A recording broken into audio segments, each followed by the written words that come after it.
Boa tarde. A Abralic agradece o apoio e a participação de todos vocês neste congresso, que, mais uma vez, em função da conjuntura, está sendo realizado de forma online. Os STIs serão transmitidos ao vivo em nosso canal do YouTube e ficarão disponíveis em nossas plataformas. Aqueles que apresentarem as comunicações e estiverem em dia com a inscrição e anuidade receberão os certificados após o evento e poderão enviar os textos para publicação em até o dia 1º de novembro. As normas especificadas no site deverão ser rigorosamente seguidas. Caso contrário, o documento não será considerado para publicação. Informações sobre a forma de envio do documento também estarão disponíveis em nosso site. Ao fim dos STs, entre os dias 4 e 8 de outubro, serão realizadas as conferências do Congresso Abralic 2021. A programação está em nosso site. O acesso às conferências será gratuito, aberto aos sócios e não sócios pelo nosso canal do YouTube. Por favor, confiram os horários estipulados pelos coordenadores para sua comunicação. Pedimos que algumas medidas de etiqueta virtual sejam observadas, como manter o áudio desligado enquanto outra pessoa estiver apresentando e desligar o vídeo caso esteja com a conexão fraca ou de dados. Desejamos um ótimo congresso.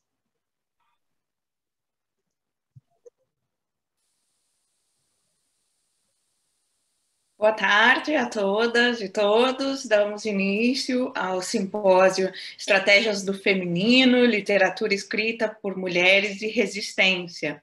Eu começo agradecendo a presença de todos, aos comunicadores que abraçaram a nossa proposta, o nosso simpósio e estão aqui conosco nessas 2 semanas, né, nesses 5 dias de simpósio. Agradeço a parceria das minhas colegas, amigas, que eu tanto admiro, Laura e Silvina, com quem coordeno esse simpósio.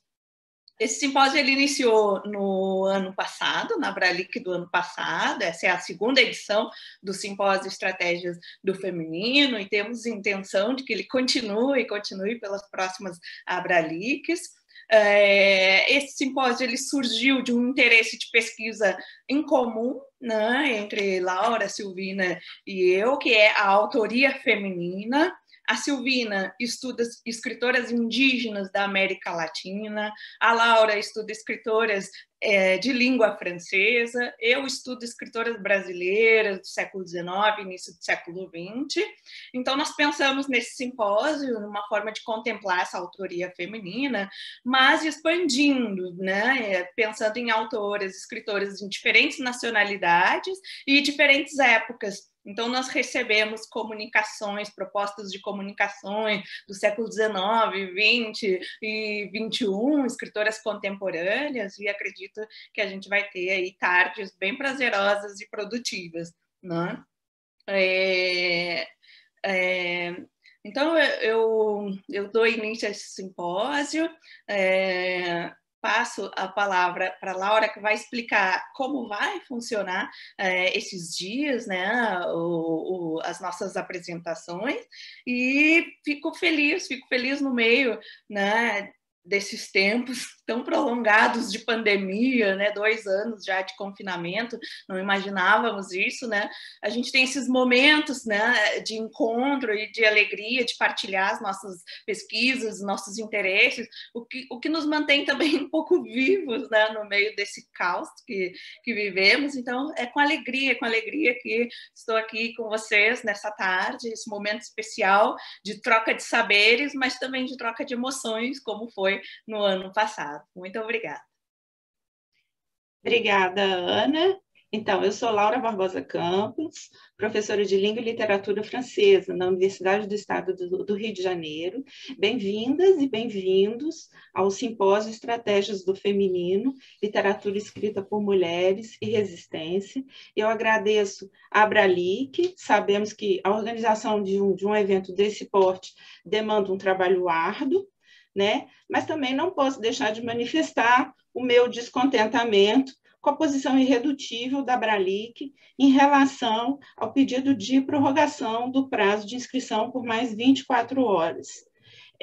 A despeito do pedido realizado pela imensa maioria de coordenadores de simpósio e dessa fase tão difícil pela qual todos nós passamos, a Abralic se mostrou inflexível, e essa é uma posição com a qual nós não concordamos, nós consideramos pouco democrática, então aqui eu deixo aqui o meu lamento.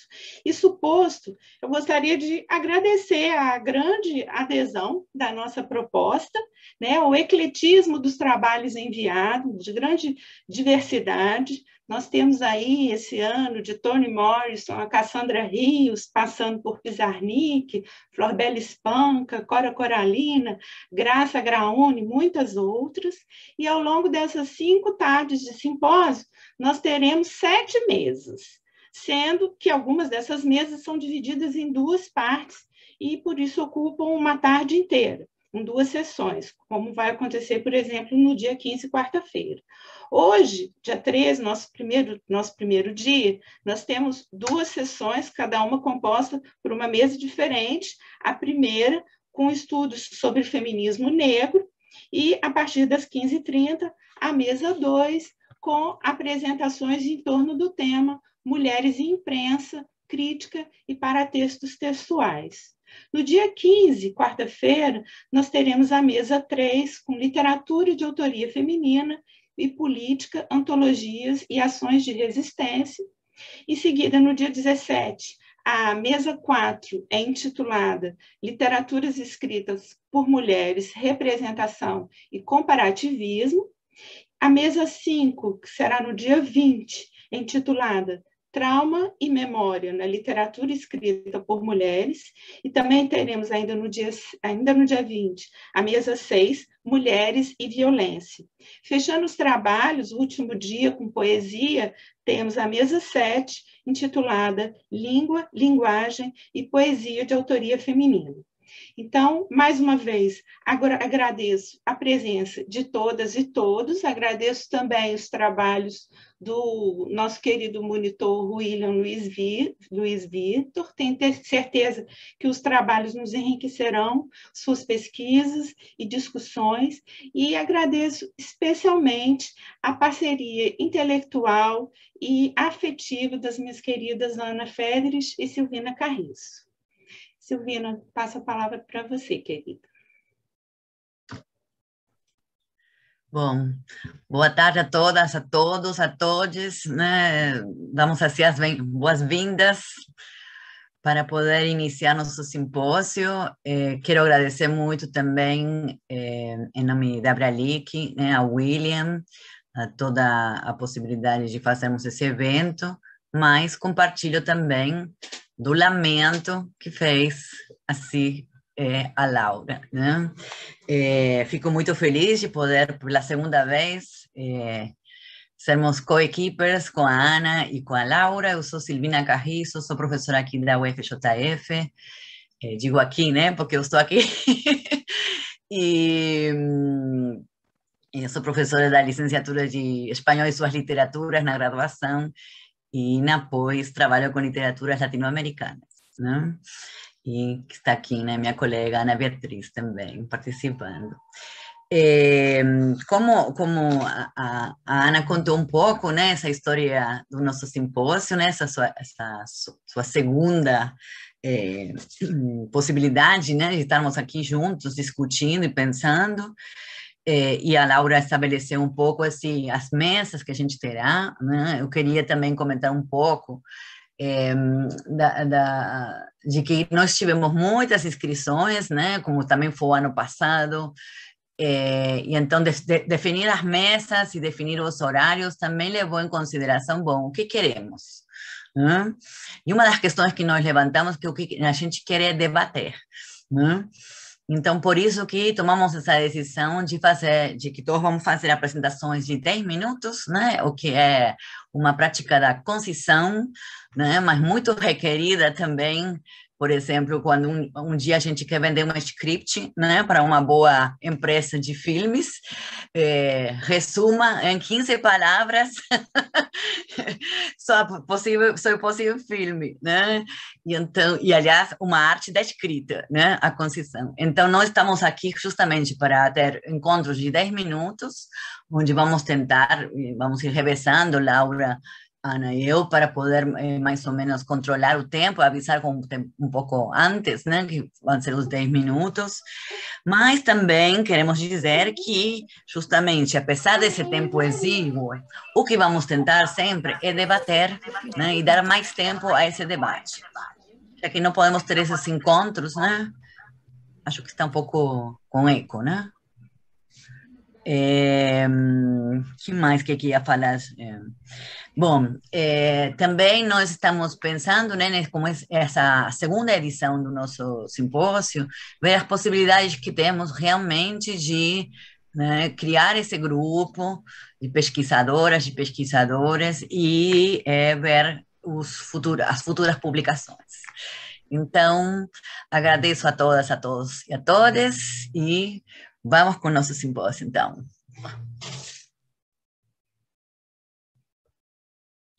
Já podemos chamar, então, a Juliana. A Juliana, a primeira a apresentar. Bem-vinda, Juliana. Juliana, bem-vinda. Juliana. Olá, pessoal. Boa tarde, vocês estão me ouvindo bem? Me vendo? Sim, tudo bem. Ah, que bom. Bom, eu fiz uma apresentação de slides, mas eu não sei se é bem rápido, assim, eu não sei se vale a pena, a gente vai fazer rapidinho, eu acho que eu vou apenas comentar, e aí depois a gente pode, ou posso apresentar, como que fica melhor? Você pode apresentar, tá liberado. Ah, tá, deixa eu colocar aqui, então. Eu também sou daqui, é a primeira vez que eu estou usando o Zoom para apresentação. Tá aparecendo? Tá, ainda não abriu o arquivo, mas está aparecendo a sua tela.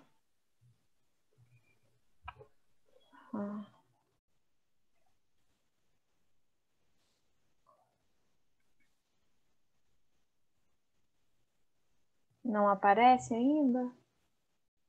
Eita. Só a tua tela, por enquanto. Eu tenho um sério problema com as tecnologias. Um tanto de dificuldade. Mas se não der, tudo bem, aí você fala, não tem problema. Tá, eu acho que eu prefiro falar, que aí a gente não perde tempo também. Bom, aí, Juliana, só vou pedir então que você cancele a apresentação.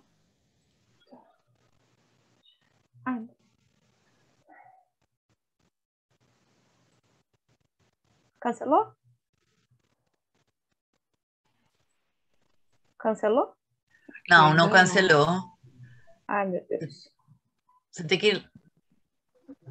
eu posso. Agora. Ai, me desculpem, gente, mas enfim, vamos lá. Problemas da tecnologia, né? Acho que o distanciamento ajuda a gente, às vezes, se fosse presencial, nem todo mundo conseguiria participar, mas também tem os probleminhas técnicos, né? Bom, primeiro eu quero agradecer pelo aceite do trabalho, né?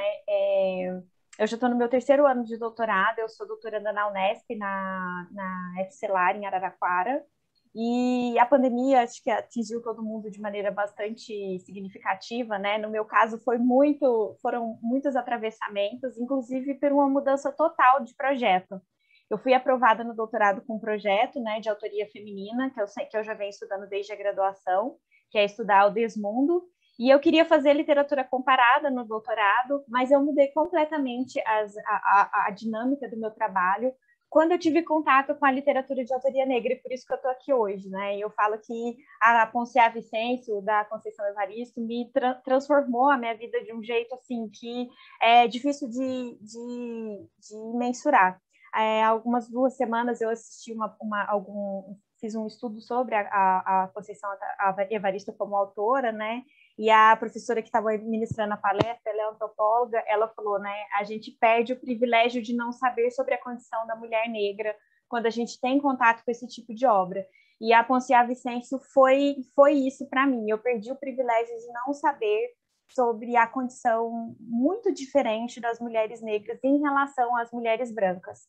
Né? Então, isso começou a me inquietar demais dentro da minha pesquisa, porque até então eu vim estudando o Desmundo, da Ana Miranda, numa perspectiva de leitura de autoria feminina, na perspectiva do feminismo, E aí, quando eu entro em contato com a Ponciá Vicêncio, tudo isso se revirou dentro da pesquisa, né? Porque você começa a ter uma outra perspectiva que até então eu não tive, né? Eu não tinha estudado literatura de autoria negra na graduação, e aí eu só fui ter contato com esse tipo de autoria na pós-graduação, já estando no doutorado. Então, o meu trabalho, ele foi todo reformulado pensando nessa aproximação. Como eu vou pensar duas personagens femininas, que é a Oribela, do romance Desmundo, da Ana Miranda, que fala do colonialismo brasileiro, né, do processo colonizador do Brasil, e como eu vou falar da Ponciá Vicêncio, que é uma personagem que está aí num processo pós-colonial, né, dos efeitos dessa colonização, e como que eu posso pensar nessas personagens a partir da teoria crítica feminista. Por isso, feminismos plurais, a gente sabe que eles são inúmeros, né, e que a gente precisa ter contato com esses feminismos diversos, porque eu acho que dentro da academia, e a gente sabe também que isso acaba sendo um problema que a própria academia tem, da gente ter os problemas do que a gente está lendo, né, dos textos que a gente está lendo, a origem dos textos que a gente está lendo, e eu comecei a sentir muito isso, de não ter tido contato, por exemplo, enquanto eu estava desenvolvendo a minha dissertação, com esse feminismo que olha para as mulheres negras também, né? E eu comecei a me questionar muito, e creio que a minha tese está sendo construída toda nesse sentido, de como que a gente vai olhar para essas mulheres, né? E quem são essas mulheres? E aí, dentro dessa perspectiva, né, eu fiquei pensando muito no discurso da Sojourner Truth, né, que aparece lá na obra da Angela Davis, Mulheres, Raça e Classe, e é um discurso bastante conhecido, né, perguntando, e eu não sou uma mulher?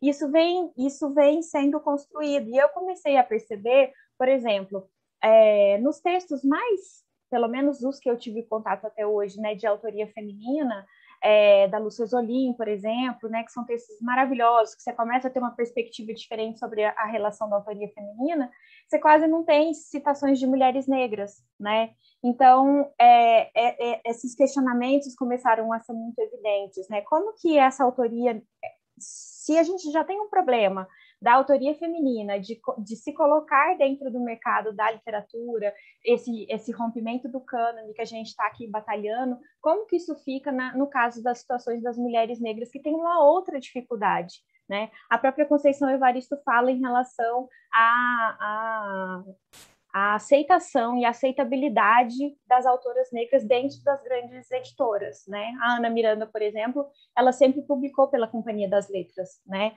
A Conceição Evaristo não, ela sempre foi com editoras menores, né? E na última entrevista que ela deu agora no Roda Viva, ela falou, né? E ela vai sempre continuar com as editoras, se ela tiver que ser exclusiva de alguma editora, ela nunca vai aceitar esse papel, porque ela nunca vai virar as costas para quem sempre deu apoio para ela. Então, todas essas nuances, né, tanto de como essa escrita da autoria feminina, branca, e a demarcação desse espaço de autoria, né, então é uma das coisas que me interessam bastante, né, dentro da pesquisa, como que esses espaços eles são construídos, né, dentro desse mercado editorial, e como que nós, enquanto críticos, estamos lidando com essa literatura. E também em relação, principalmente, né, pensando aí na literatura, como que essas personagens elas são construídas, né? Os atravessamentos que elas têm, as diferenças de construção, pensando especificamente nesse processo da escrita feminina mesmo, né? De como que essas personagens elas se apresentam. E aí, para isso, eu tenho mobilizado alguns referenciais teóricos, né? E pensando sempre principalmente nas produções brasileiras e não só brasileiras, mas nas produções teóricas feministas do sul global, né? Então, pensando na Adélia Gonzalez, na Maria Lugones, né? Pensando nessas críticas, para me darem condição de enxergar essas obras e essas personagens através de um olhar um pouco diferente daquele que a gente está acostumado. porque o que tem me incomodado bastante na pesquisa é justamente isso. A gente sempre fica dentro de um quadradinho ali, pensando na autoria feminina, mas numa questão muito padronizada do que seria o feminismo branco, né, entre aspas, aí a gente sabe que é muito difícil a gente demarcar esses pontos, né, do que é feminismo branco, o que é feminismo negro, sem correr no risco de, às vezes, fazer algum tipo de discriminação, mas eu acho que é importante que a gente precisa pontuar para a gente não ficar sempre só dentro do que a Françoise Berger vai falar sobre o feminismo civilizatório, né? Porque eu falo isso por experiência própria, por achar que eu estava falando de feminismo e estava dando conta de todo mundo, e de repente fui descobrir, né? Tive o privilégio de saber que não. E então é isso, né? A minha pesquisa passa por aí, por esses lugares, de mobilizar essas autoras, né? E para tentar entender um pouco mais tanto a questão macro, né, a questão fora do texto literário, que é essa condição da produção escrita de autoria feminina, e também passa por entender essas personagens, né, de como que elas são construídas a partir dessas autorias, que têm experiências e têm vivências muito distintas, mas dentro de um universo, de um contexto muito similar, que é o nosso processo de formação enquanto nação, né? E a própria literatura ela vai nos provar as discrepâncias que existem, né, dentro desse processo de formação no que diz respeito à condição feminina. E é isso, gente. Eu tô aqui assim para trocar mesmo, para aprender. Como eu passei por grandes transformações, estou buscando também bastante conhecimento, e eu tenho certeza que vai ser uma tardes incríveis. Obrigada, viu, gente? Obrigada, Juliana, pela partilha. A gente já fica doida para debater, né? O debate vai ser no final, né? Obrigada, mas muito Juliana. bom. Muito bom escutar. Então, agora, Luciana. Luciana Liz. Oi, gente, boa tarde. Eu vou tentar compartilhar minha tela aqui. Também estou... Se precisar, estou aqui certo. Agora, tá, Luciana? Share. Está compartilhando? Sim. Tá na minha tela inicial do PowerPoint? Tá, certinho. Tá certo. Oi, gente, boa tarde. Estou muito satisfeita em estar aqui, um pouco ansiosa. É minha estreia como pós-graduanda em apresentação de eventos. Imagens negro-femininas em Mulher Matriz é o meu projeto de pesquisa e que vou desenvolver para minha dissertação no mestrado, que eu curso atualmente na Universidade Estadual do Piauí, aqui em Teresina, no campus Torquato Neto. Inicialmente, vou apresentar para vocês a Miriam Alves, que é uma assistente social, militante do Movimento Negro Unificado, professora, poeta, contista, ensaísta e crítica literária, uma mulher que se mobiliza em todas as frentes. Além dos livros de poesia, de prosa, dos romances, ela tem um livro de crítica literária que é uma grande referência, porque é um panorama maravilhoso sobre autores e sobre a produção de autores negros brasileiros contemporâneos. E, peraí, só um minutinho, isso aqui está na minha frente. Tirei. A escrita de resistência de Miriam Alves sempre teve como projeto a afirmação da cultura, dos saberes e de toda uma memória negra abafada pelo processo de colonialidade. A colega anterior, Juliana, né, estava falando sobre essa questão da publicação, das dificuldades, né? Os primeiros livros de Miriam Alves, Momentos de Busca, os que ela publicou na década de 80, 82 mais ou menos, ela publicou eles independentemente, porque ela disse que as editoras sempre tangenciavam, alegando que as obras dela não estavam de acordo com os parâmetros da editora. Mas o que, na verdade, ela sabe e ela diz é que o que eles não queriam, na verdade, era alguém que estivesse escrevendo e questionando a colonialidade do ser, do saber. Não queriam que alguém, especialmente uma mulher negra, estivesse falando sobre ser negro para além daquele tom folclórico, né? Como fala Maldonado Torres. Então, eu falo sobre, o meu trabalho é sobre prosas de Miriam Alves, Mulher Matriz, publicada pela Nandiala, em 2011. Esse livro é muito importante para mim. Vou fazer agora um breve painel sobre os 8 contos. Os contos de Mulher Matriz denotam processos permeados por lutas e histórias que só corpos de mulheres negras podem vivenciar. O resgate da ancestralidade em O Retorno de Tatiane, a lesbofobia, o estupro corretivo e o racismo em Olhos Verdes de Esmeralda, o feminicídio em Alice Está Morta, o controle e a insegurança diante de um corpo negro em A Cega e a Negra, uma fábula, o rebaixamento da autoestima e a crise de identidade em função do preconceito social em O Sogole, que é um tema caríssimo para Neuza Santos Souza, as relações amorosas e os afetos de mulheres negras com vidas intelectuais negras em Abajur, e a perversidade do racismo mudando drasticamente a vida de uma criança em Brincadeira, e o erotismo em Amigas, a solidão e o abandono em 5 cartas para Rael e Minha Flor, Minha Paixão. Então, para mim, é extremamente importante ler os escritos de uma mulher negra intelectual, e aqui quando eu falo nessa intelectualidade, eu remeto ao Edward Said, quando ele fala que o intelectual é essa figura que confronta e que subverte a ordem do poder estabelecido. Então, quando se criam estereótipos sobre mulheres negras, como a mãe negra, mulata tipo exportação, ou aquela mulher hipersexualizada, então ela, como mulher intelectual negra, ela está confrontando, porque ela está trazendo, ela está mostrando, lançando luz sobre a nossa subjetividade como mulher negra, as políticas do corpo, do afeto, acerca das representações sociais, dos estereótipos e dos silenciamentos provocados aí, como efeitos da colonialidade, que persiste mesmo após o fim do colonialismo.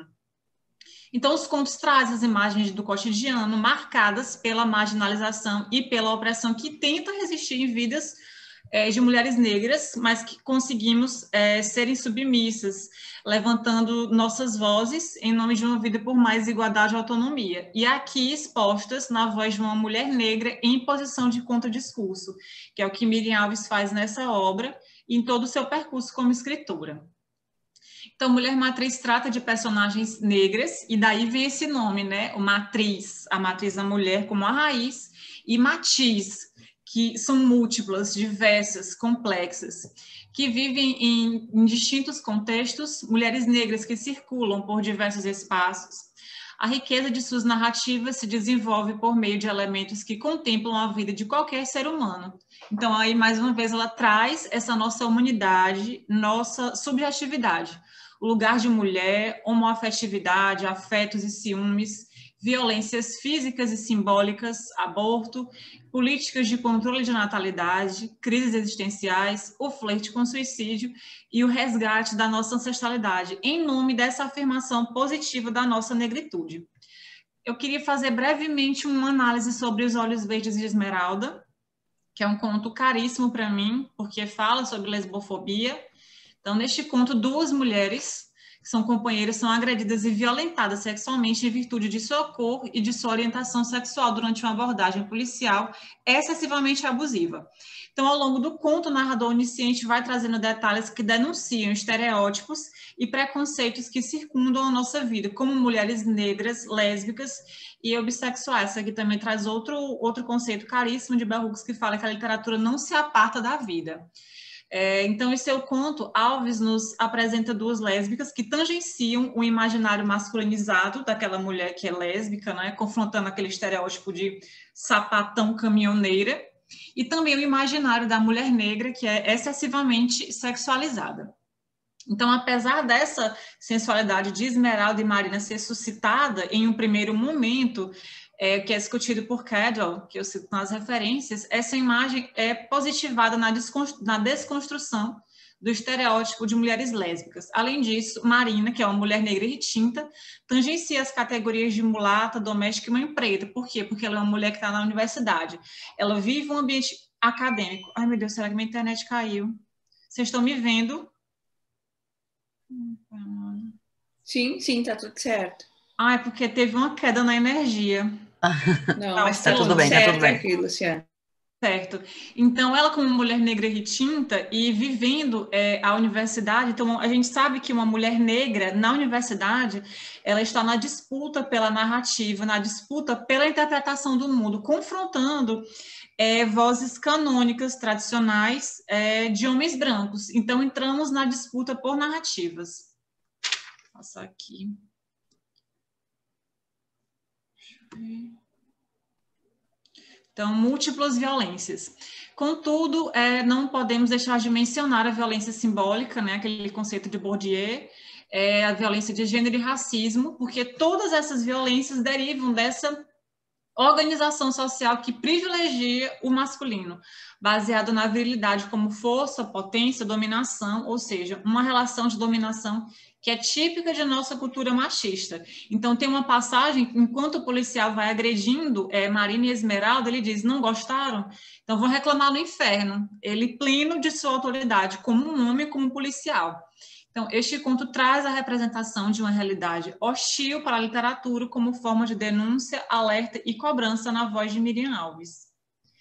Então, concluindo, o conto traz uma representação subversiva da mulher negra. Ainda que a violência apareça como um tema central, é muito mais importante apontar a desconstrução de estereótipos de gênero, de raça e de classe, que as personagens Marina e Esmeralda, mulheres negras, têm família, profissão, curso superior e moradia própria. Miriam Alves investe contra estereótipos, quer elementos ideológicos, ao tirar das entranhas sociais os condicionamentos frequentes que põem mulheres negras em lugares negativos, trazendo por meio de sua voz as subjetividades, singularidades e identidades negras femininas que são múltiplas, fluidas e diversas. Só para finalizar, as obras escritas por mulheres têm resistido em um território sob tensão e importa muito o poder de falar, de tornar visível e de estar disposto a contrapor as representações fixadas no painel da literatura canônica. Somado a este esforço para poder falar e deixar de ser uma história contada por terceiros, outra justificativa deste trabalho é sublinhar a legitimidade da própria construção literária e trazer mais autoras negras para dentro do espaço acadêmico, e principalmente porque a mulher negra, como sujeito em escrita, é politicamente engajada na luta pela transformação social, visto que a universidade é um projeto de vida, não somente um passo em trajetória profissional. E eu acredito justamente nisso, eu acho que todos nós aqui, falando sobre feminismo negro, isso aqui não é só um passo na nossa vida profissional, não somente isso, mas é um espaço de transformação social. Aqui as minhas referências, muito grata pelo espaço. Nós que agradecemos. Pronto, eu encerrei. Agora eu vou conseguir voltar. Obrigada, Luciana. E o tempo, né? Bem certinho nas duas apresentações, cumpriram os 10 minutos, né? Ana Beatriz agora vai falar. Olha só, eu tô com os slides dela na minha tela. Eu vou ver se eu tiro aqui, se a Luciana não conseguir tirar. Mas eu não vou apresentar, não. Então, se não conseguir tirar, para mim... Ah, não, mas é bom para a gente te ver, então, né? Bom, gente, boa tarde a todos e todas. Em primeiro lugar, muitíssimo obrigada, né, às organizadoras por aceitarem o meu trabalho. Eu queria dar um agradecimento assim, com muito carinho especial para a Silvina, que foi que me falou do simpósio, me convidou, e num momento que eu estou assim, muito descrente de muitas coisas, acho que todos nós estamos, né?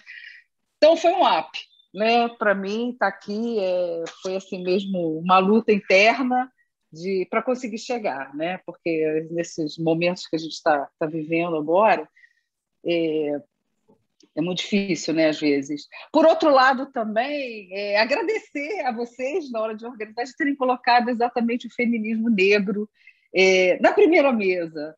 Eu venho estudando né, questões afrodescendentes, negras, sei lá como é que a gente fala hoje em dia, né? Isso é uma coisa para um outro debate, há muitos anos, né? Desde os anos 90.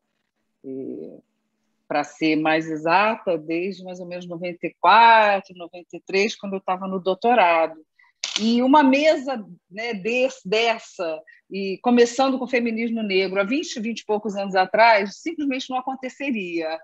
Então, a gente tem que pensar que a gente caminha em passos muito lentos, mas a gente caminha, não é? Para quem falou de Conceição, eu fui uma das primeiras, a primeira pesquisadora a trabalhar a poesia de Conceição Evaristo, tá? Eu conheci a Conceição quando ela estava no primeiro doutorado dela na UF, orientando da Laurinha, e eu não deixo ninguém nem olhar, nem botar a mão. O que depois virou aquele poema, né, da recordação seria Recordar é Preciso. E eu tenho a cópia Word, porque ela me mandou o arquivo para um projeto de pesquisa que eu fiz nos anos 90, final dos anos 90, com a poesia dela. E eu falo para os meus orientandos hoje, não, aquele ninguém nem toca a mão, nem bota a mão, aquele é meu guardado. Enfim, para começar, não vou apresentar, não vou fazer slide, porque eu sou de outra época, eu me perco aqui, mas eu vou trazer um pouco da América Hispânica para a gente, né? Vamos sair do Brasil um pouquinho. E eu trouxe uma personagem que se chama Nay, e eu vou falar um pouquinho disso, né? Entre os anos de 1864 e 1867, um escritor colombiano chamado Jorge Isaacs publica uma obra que se chama Maria, né? Que é o romance de fundação colombiana e talvez, né, segundo Doris Samuel, é o romance mais popular do século XIX na América Latina. Então a gente lê, chora e tal. A obra ela trata dos amores de dois primos, Maria e o seu primo Efraim. Não, Maria foi criada na fazenda dos pais de Efraim, dos seus tios, que a adotam depois da morte dos pais da protagonista. E Efraim vai embora para a Inglaterra, para Londres, para estudar medicina, né? Bem típico do século XIX, América Latina. E a Maria começa a ficar doente, morre de amores, daquele mal que a gente não sabe, quando ele estava voltando para vê-la porque ela estava doente. Então, essa obra tem em filme, se vocês quiserem ver, ela é chata pra caramba, mas tem no YouTube, sabe? Aquela coisa bem... E a fazenda onde Maria foi criada existe na Colômbia, né? Supostamente é um lugar que a gente pode visitar e tal. É bem interessante. Bom, nos capítulos 40, dos capítulos 40 a 43, o autor Isaacs insere uma história, que é a história da escrava Nay. Né? Nay é rebatizada com o nome de Feliciana, e ela é fiel servidora dos pais de Efraim, bem escrava, bem o retrato da escrava no século XIX. E nesses capítulos, né, ela conta a sua história. Então, Nay, aí nós ficamos sabendo que Nay era filha de um guerreiro de Gana chamado Magmaú.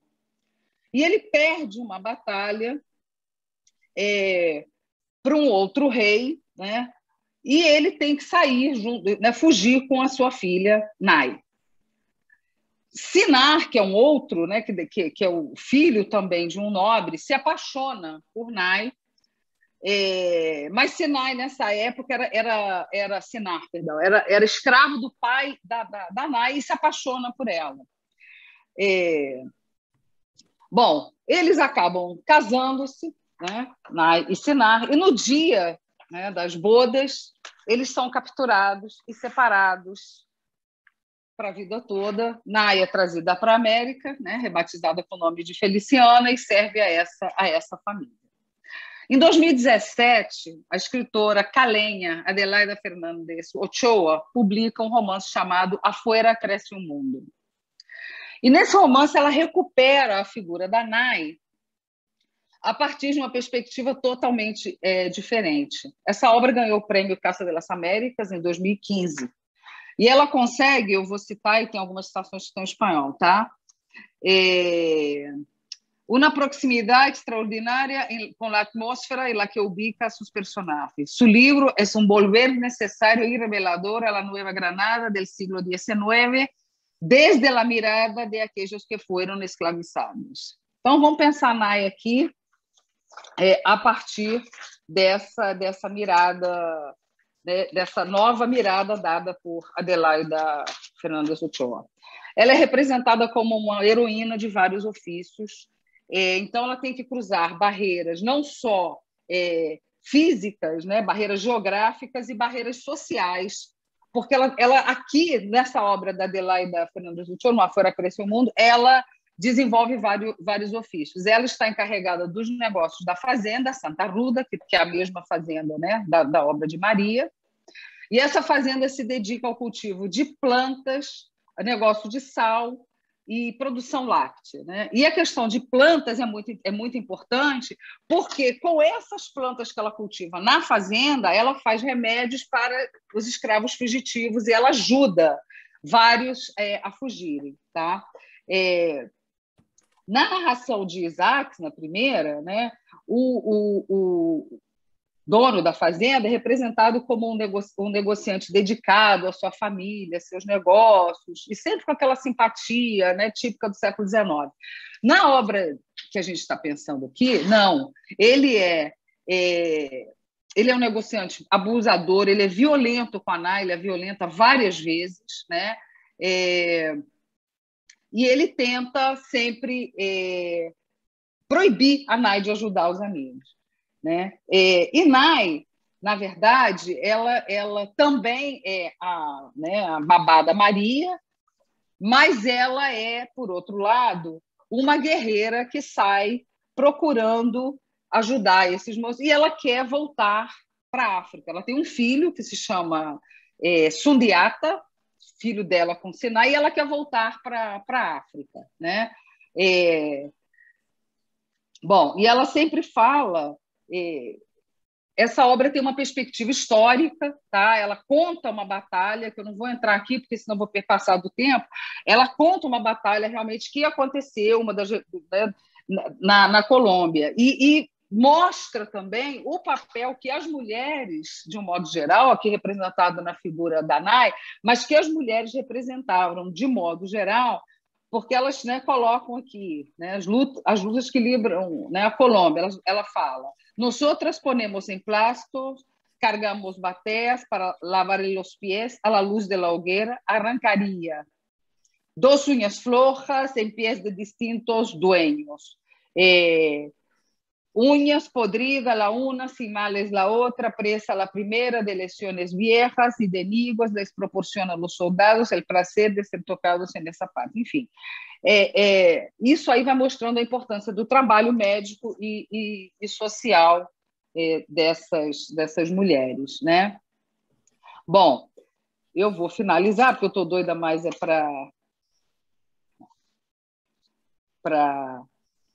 né? A Fora Cresce o Mundo é uma obra também de aventura, não é? Porque a gente lê sobre a história da escravidão na Colômbia, um pouco sobre a história da África, sobre a história política do país durante as batalhas do general José María Obando contra o sistema escravista, né? A gente vê a vida nas fazendas, a contribuição à economia, o contrabando no país e a história de Nai, que é a busca de África, né? Voltar, sair do exílio, não é? Então, Nai é representada como uma mulher de uma fortaleza física incrível. Ela faz o papel de psicóloga, às vezes, né? Ela conquista, mata aos homens que ela encontra ao longo da sua vida, né? Graças à sua audácia, cruzando limites e barreiras, encontra uma solução para cada problema, né? E, igualmente, ela se camufla e muda assim, de papéis, né? Segundo a situação. Então, uma mulher pintada de uma maneira muito diferente do que foi pintada a Feliciana Anay, do século XIX. A obra, de um modo geral, é uma história de perdas, nostalgia, exílio, buscas, mas também é uma representação heróica da sobrevivência da comunidade africana e sua contribuição econômica e cultural no país. É poder contar a história da Colômbia de uma outra perspectiva. Gente, muito obrigada. Nem sei se eu cheguei no tempo, passei, fui antes. Ótimo tempo. Ótimo. É a neurose, é a herança. Obrigada por suas palavras também. Obrigada pelas palavras. Herança gringa. Obrigada, Kate. Lívia? Oi. Lívia, querida. Querida, bem-vinda. Tudo bem, queridas? Um prazer. O prazer é todo nosso, uma honra. Obrigada, Laura. Obrigada, Silvina, aquela que me convidou para vir aqui. Oi, Lívia, também aqui. Amoreco, tudo bem? Tudo bem. E a Ana é um amoreco que eu vejo mais, porque ela faz parte de um monte de colegiado comigo. Então, tudo bem, Ana? Eu até conheci a bebê dela. Bem, e as demais, todas. A Ana Beatriz, tudo bem, Ana? E todas as outras. Ai, tudo bem, Lívia, tudo bom. Todas as colegas aqui presentes. Achei o simpósio de vocês incrível, enorme. Meu Deus do céu, eu nos anos 90 militava, antes de entrar no GT Relações Literárias Interamericanas, eu militei no início dos anos 90, os anos 90 inteiros quase, no GT Mulher e Literatura.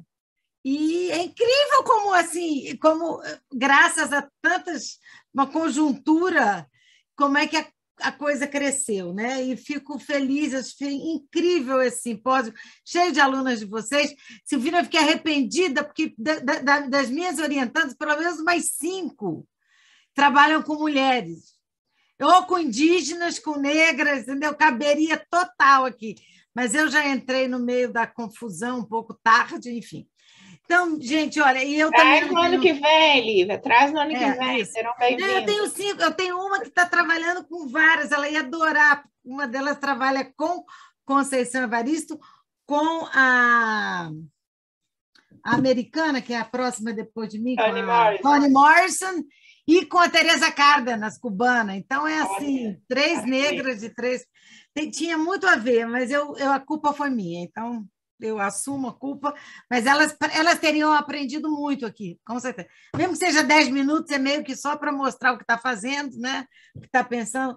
Na verdade... Ana, está passando também pelo YouTube, depois elas vão poder ter acesso também. Ah, legal, eu vou dizer para elas. E lembremos aqui dos 10 minutos, então. Ok, meus já se foram 3. Então, o que eu estou resgatando aqui, eu nunca... na minha pesquisa nunca foi sobre mulheres negras especialmente, mas é quase sempre sobre o mundo hispânico em comparação ao mundo brasileiro. Diria que seriam questões mais teóricas de América Latina, né? Mas lá nos anos 90, eu publiquei um texto numa revista lá da FALE, da UFMG, organizada pela Graciela e pela Constância, e pelo Marcos Alexandre, que se chamava Testemunhos Femininos, Permanência e Tradição. Sim, porque testemunhos é uma das minhas áreas de pesquisa. E nesse texto, Permanência e Tradição, e nesse texto eu propunha ler o texto da Maria Carolina de Jesus, isso há 20 anos atrás. A Carolina não estava na onda que está hoje, totalmente esquecida. Então, eu propunha, né, ler o texto da Carolina dentro da chave de testemunho de mulher subalterna. E hoje eu não sei ainda onde eu vou chegar, mas eu estou querendo rever isso, porque algumas coisas eu concordo e outras, à luz do que está acontecendo agora, eu também já mudei de opinião em muitas coisas. Então, acho bom a gente rever suas próprias leituras, né? Então, nesses anos 90, eu fui um monte de banca, algumas bancas. Eu quase que virei uma pessoa que falava muito da Carolina, porque eu tinha escrito esse texto, sobretudo lá em Minas. Então, naquela época, 20 e poucos anos atrás, o gênero, além da Carolina, que estava um tanto esquecida, o gênero testemunho, que é um gênero pujante na América Hispânica, nunca foi pujante no Brasil, né? Então, naquele momento, eu entendi que parte dos debates sobre gênero e autoria, que é uma coisa importantíssima da Carolina, e é um dado importantíssimo para discutir os testemunhos.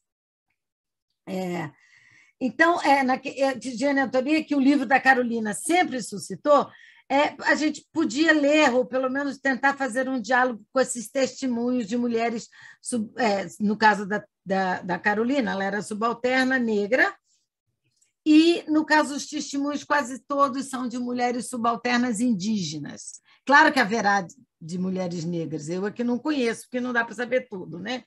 Enfim, no início dos anos 90, O livro da Quarto Despejo já fazia 40 anos de existência. E, aos olhos da crítica e do público leitor, Carolina já tinha vivido o seu boom, né? Anos 90 são os anos que a Carolina está vivendo o momento do esquecimento. Ela já tinha morrido, ela já tinha tido o seu boom, que depois a gente agora voltou muito a se falar nele. Ela já tinha morrido. Seus livros, que, no caso, os outros nunca tiveram grande êxito, o próprio Quarto de Despejo já não era um livro como chegou a ser, né? Carolina, quando publicou, em 1961, ela vendeu mais que Jorge Amado, naquele ano que ela publicou o Quarto de Despejo. Então, o que aconteceu é que essa grandiosa carreira nacional e internacional já havia sido esquecida. Então, hoje, né, 20 anos depois do meu texto e 40 anos depois da Carolina, 60 anos depois da Carolina, a Carolina, todo mundo sabe, não precisa nem ser acadêmico para assistir ao boom que a Carolina está vivendo. Desde que eu mandei esse resumo para vocês, que já deve ter uns 2 meses, eu, sem procurar, não fazendo pesquisa, só como leitora simples, saíram 2 artigos no Globo, 2 na Folha de São Paulo, isso tudo de artigos normais, não artigos comuns, né? Ela saiu uma revista, gente, eu vi na casa da minha mãe uma Marie Claire, absolutamente assim, uma Marie Claire sobre a Carolina. Não é a capa, mas é uma matéria grande aqui dentro.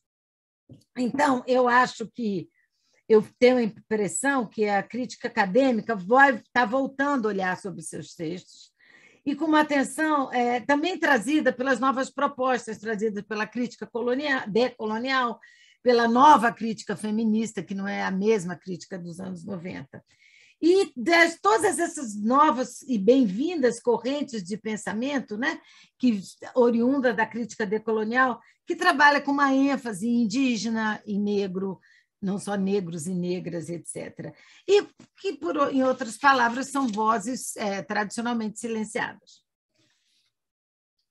Então, em 2021, agora que a gente completa esses 61 anos da publicação de Quarto de Despejo, então apenas assim, esses textos que eu estou falando, falei todos para vocês, dos jornais, da revista, na internet, então, eu parei de contar a quantidade de grupos que estão falando muito da Carolina. O Gelé 10 é um, e outros mais. É normal que o Gelé 10 esteja, né? Mas, aliás, eu li anteontem um artigo muito bom no Gelé 10 sobre a Carolina. Mas um monte, o UOL, o Fux publicou. Quem segue a Euridice viu, né? Eu sei que você viu. Até o Fux, o Julian Fux, que falou: nunca li essa mulher, não entendia qual era a importância dela. E ele faz uma leitura bem generosa, bem legal também. Então, e agora, no dia 16, gente, ela vai ter uma exposição no Centro Cultural, do Moreira Salles, na Avenida Paulista, ao lado do MASP. Isto é assim, é mais do que um boom. Eu não sei. A gente vai ter que dar um tempo para ver o que está acontecendo. E claro que um dos textos novos sobre a Carolina mais interessante, eu não cheguei ainda na Françoise Hegar, quando tiver 5 minutos você fala, tá, Silvina? Que eu deixo os outros 5 minutos para falar da Françoise Hegar. Na verdade, falta 1 minuto. Putz, grila, então é isso. Desculpa, né? Eu sabia que ia ser assim, eu não tinha a menor dúvida. Mas, enfim, tem um texto, um texto introdutório da Casa de Alvenaria, que muito da discussão que está rachando a academia sobre a linguagem, se tinha que ser assim, se tinha que ser assado, mas é óbvio, eu acho que desde o Quarto de Despejo estava claro que a Carolina, mesmo que ela possa frequente, de fato, esse paradigma de mulher pobre, subalterna, tradicionalmente calada, ela não é um modelo típico, ela tem uma subjetividade literária, sempre teve. E por isso que a questão da linguagem, né, hoje está tão importante, porque ela tinha um projeto literário. E nesse Casa de Alvenaria, talvez, que é um romance que ela escreveu sem escrever, romance não, é outro diário que ela escreveu, segundo ela, sob imposição do Adálio, que foi o Adálio Dantas, que foi o seu, entre aspas, descobridor e gestor da carreira dela, mas a subjetividade literária dela vai ficando cada vez mais acentuada. E só então, para terminar, já que o texto falava da Françoise Egard, esse livro também, até a Lídia já falou dele, algumas pessoas já falaram, é um livro muito interessante de uma mulher da Martinica, um pouco mais nova que a Carolina, nasceu em 1914 ou 16, sei lá, essa é de 1920, também negra, mas mais militante, com mais estudo, e que ela, por acaso, a história eu acho que o por acaso é por acaso mesmo. Ela encontrou um texto falando de quarto de despejo na revista Paris Match, porque ela mora em Marseille, morava, né? Também já falecida, morava em Marseille. Aí ela escreve um livro de cartas, umas cartas que ela sabia que nunca seriam mandadas. Aliás, a maioria das cartas as pessoas escrevem para não serem mandadas, com poucas exceções, né? Henri Rama escreveu para todo mundo ler, mas não eram para ser lidas. E ela escreve, quer dizer, uma escreve um diário, uma escrita que é bastante afinada com a escrita de mulheres, né? E a outra escrita, uma cartas e outra diário, dois gêneros bastante ligados à escrita feminina. E, nesse caso, duas mulheres dos primeiros anos do século passado, e ambas subalternas, ambas, uma empregada doméstica, a outra catadora, mas ambas com um projeto literário absolutamente claro que elas tinham. Então, é isso. Obrigada, meninas. Passei o quê? 1 minuto, Sil? Sim, 2. Obrigada, querida. Obrigada, Laura. Obrigada, meninas. Vou ficar aqui. Obrigada, Lívia. Agora nós chamamos a Kátia. Kátia, por favor. Kátia, a palavra é sua. Bem-vinda. Obrigada. Vocês me ouvem? Sim. Ah, que bom, que bom. Obrigada. Desculpe o atraso, mas eu tive que ir à cidade e corri bastante para conseguir chegar aqui para esses esperado 10 minutos. Primeiro momento, quando eu vi 10 minutos, eu entrei em pânico, mas 10 minutos só. Mas depois eu pensei que é uma conversa, né? Que é também uma chance da gente ter uma conversa mais do que uma leitura solitária, né? Porque a gente vai lendo sozinho e fica todo mundo... Bem, eu sou Kátia Costa Santos. Há alguns anos, desde 2016, eu venho organizando uns cursos chamados Mulheres Negras e Escrita, Reflexão e Produção Textual, que são dinâmicas com textos de mulheres negras. A maior parte dos textos estadunidenses, primeiro, porque essa é a minha especialização. Eu fiz o doutorado nos Estados Unidos e o meu minor foi em African American Studies, e principalmente porque só agora nós começamos a ter textos reflexivos sobre o que é e o que pode ser a escrita para a população negra, principalmente para as mulheres negras, né? E eu comecei na Casa das Pretas, antes da pandemia, as pessoas... Era um preço simbólico, as pessoas pagavam para fazer esses cursos, e a ideia era pensar a nossa própria produção a partir desses textos. Mas, ao reunir essas pessoas, que eram, na sua grande maioria, universitárias, abriu-se um outro universo, né? Porque quando a gente chega de perto, é outra história, né? Apareceram ali muitos traumas relacionados à escrita, traumas em bancos escolares, traumas no aprendizado de literatura na universidade, traumas no momento que apresentam suas vozes na sala de aula, e ainda mais que elas pertencem, a maioria delas pertencem a esse boom de universitários negros. Então, os primeiros a chegar nessa sala de aula, a lidar com esse universo ainda tão estranho a essas pessoas. Então, eu mudei radicalmente o que eu apresentava ali. Continuamos pensando na nossa escrita, mas passamos a pensar também todo e qualquer tipo de escrita, toda e qualquer forma de registrar a nossa existência nas sociedade onde nós estamos, negros, na diáspora em geral. Então, quilts, aquelas coxas de retalho, entendendo aquelas coxas como temos vários exemplos de que são textos que falam de sua época. A bonequeira Dona Isabel, lá do Vale do Jequitinhonha, que, né, criou uma tribo do barro e ensinou a todo mundo, e essa tribo continua se fazendo por aí, porque a minha intenção era mostrar para essas alunas que nós já escrevemos há muito tempo, sim, que a grafia não é a única forma de registrar nossas existências nessas sociedades. E, no ano passado, eu fiz pela ESPM, que às vezes eu faço pela ESPM também, um curso só sobre Toni Morrison. E nem eu sabia o que eu encontraria ali, porque a Toni Morrison, por isso que o nome do curso é uma escritora negra por princípio, porque ela funda essa literatura negra que nasce a partir do Olho Mais Azul, em 1970. Ela e Alice Walker, que são contemporâneas, e no mesmo período, elas fundam mesmo esse segundo momento da literatura African-American, porque até então era o Ralph Ellison, o Richard Wright, era uma escrita masculina, onde as vozes femininas não apareciam com dignidade ou com justiça nesses textos, né? Estavam ali pelo fundo. E Toni Morrison, que já vinha tentando pensando essa voz e pensando ao mesmo tempo a experiência negra nos Estados Unidos, ela faz essa combinação perfeita de criar esse universo, porque eu não sei se vocês tiveram a oportunidade de assistir o documentário com ela, que ela fez bem perto de morrer, que é Pedaços de Mim, o nome que está no Globoplay é Pedaços de Mim, Pieces of Me. Ali você consegue perceber o projeto de literatura da Toni Morrison. Não era só dar visibilidade para a literatura negra americana, não era só falar de toda a riqueza, a pluralidade da cultura african-americana dentro dos Estados Unidos, mas sim de fundar um espaço,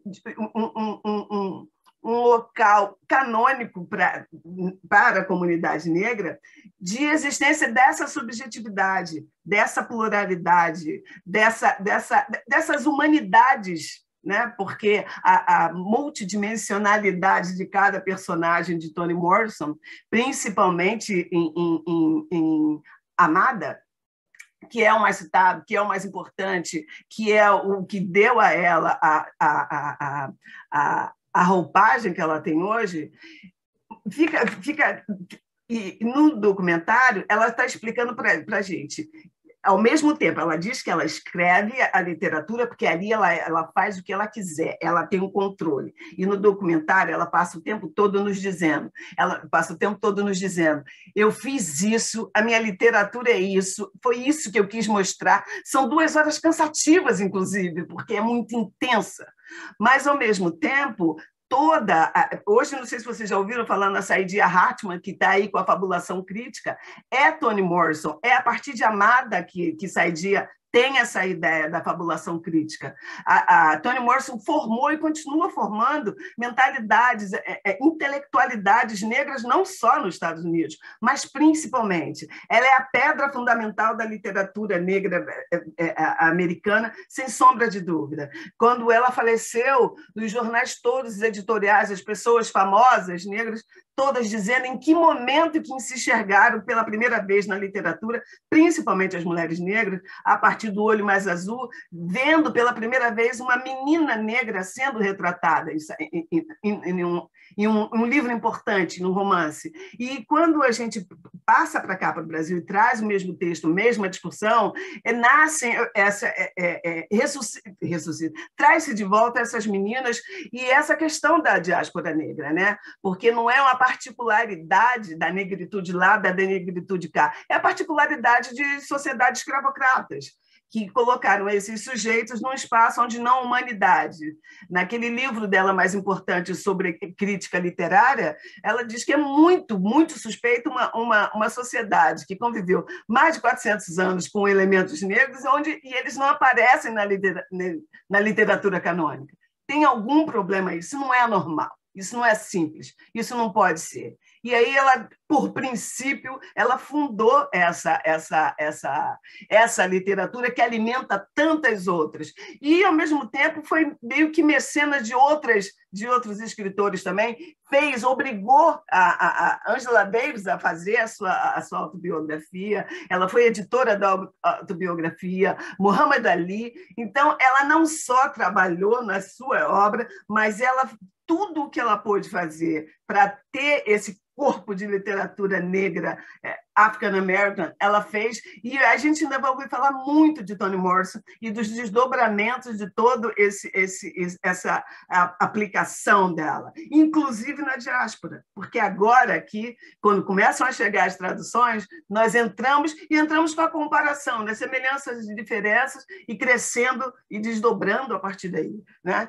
Então, acho que eu já fui meus 3 minutos, mas é com muita felicidade que eu trago essa voz para cá também, nesse cenário, e para a gente ir além dos mesmos nomes, das mesmas discussões, e passando também a olhar para esses textos e essa dinâmica cultural numa outra perspectiva, né? Já sem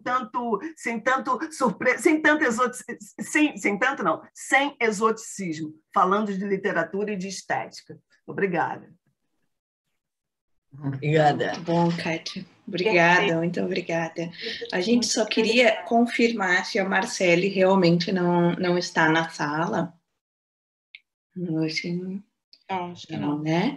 Então, a gente vai abrir o espaço agora para o debate, né? Nosso tão esperado debate. Só queria dizer para aqueles que estão nos assistindo pelo YouTube que podem também participar, mandar perguntas que a gente consegue acompanhar e repassar aqui para os nossos comunicadores, né? Os nossos convidados. Então, quem puder ligar a câmera agora também, aqui, todo mundo está convidado a participar desse debate. Eu já vou começar pedindo, por favor, para a Kátia repetir o nome do filme, do documentário da Toni Morrison. Por favor, Kátia. Pedaços de Mim. O documentário se chama Pedaços de Mim. É de 2019 e está no Globoplay. Passou no cinema, mas dentro do Festival do Rio. Eu anotei aqui, fiquei curiosa também para assistir. Sim, intenso. Deve ser muito bom. Você não vai esquecer, porque é o nome da música do Chico. Todo mundo conhece essa música. Sim, sim.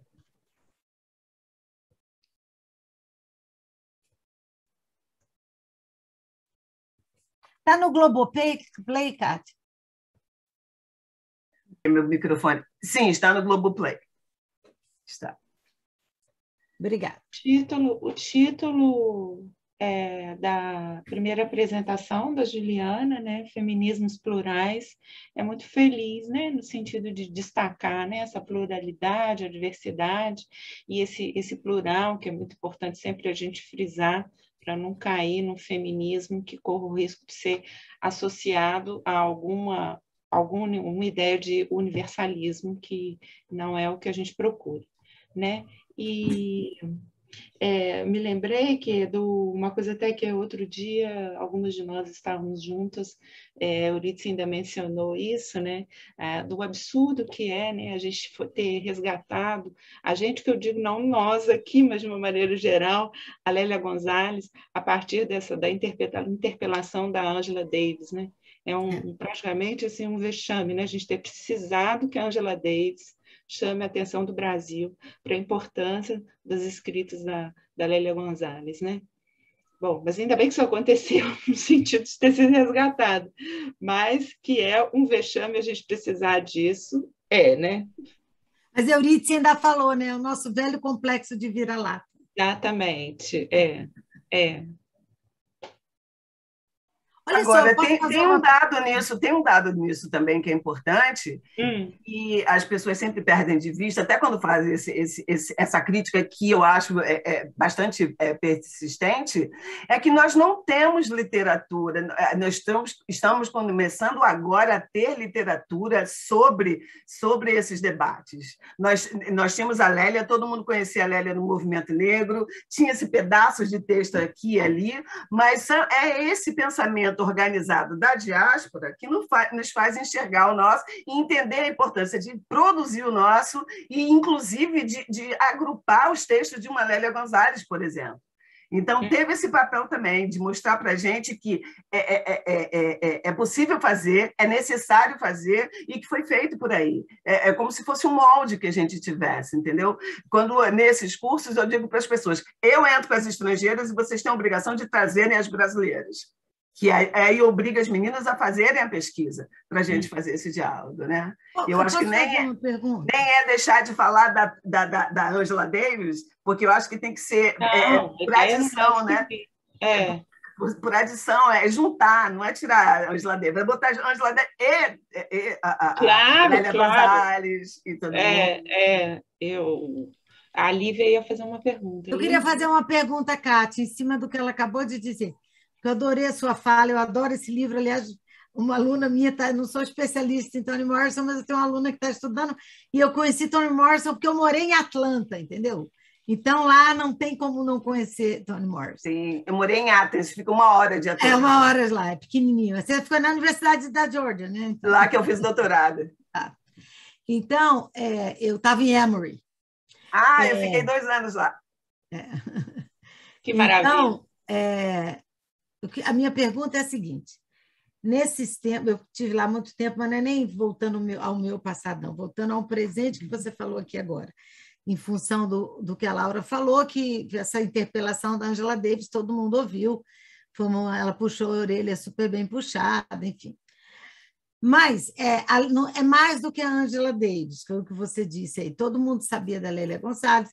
A Sueli Carneiro já entrou muito mais rápido do que a Angela Davis, né? Uhum. E várias dessas outras jovens pensadoras e escritoras negras, a coisa agora está vindo muito mais rápido, não precisa morrer para ficar famosa, como foi com a Lélia Gonçalves. Né? As pessoas estão sendo lidas, não importa se é com sucesso ou não sucesso, mas estão sendo lidas. Ou seja, existe um grupo que hoje não é só um grupo ligado à raça, que é um grupo de pessoas interessadas em lerem essas mulheres negras. Sim. Ok. O que está acontecendo? Assim, eu tenho lá cá meus hints, já que você é do inglês, eu tenho meus tips. O que está acontecendo? Mas eu gostei tanto da sua fala, eu queria que você falasse. Claro que no Brasil a gente sabe que isso está acontecendo. A gente nunca teve tanta escritora negra, tantos romances negros, por exemplo. A gente nunca teve. É uma quantidade, não dá nem tempo da gente ler tudo. Mas a própria Conceição virou uma escritora tardia, não que ela não escrevesse antes, um pouco na onda da Lélia Gonçalves, entendeu? Porque o país não estava maduro. E os outros estavam? O que aconteceu agora? Essa que é a minha pergunta. A sua pergunta é por que agora? Eu queria algumas, assim, não tem uma resposta pronta, tem várias. Cada uma mas eu acho que alguma coisa.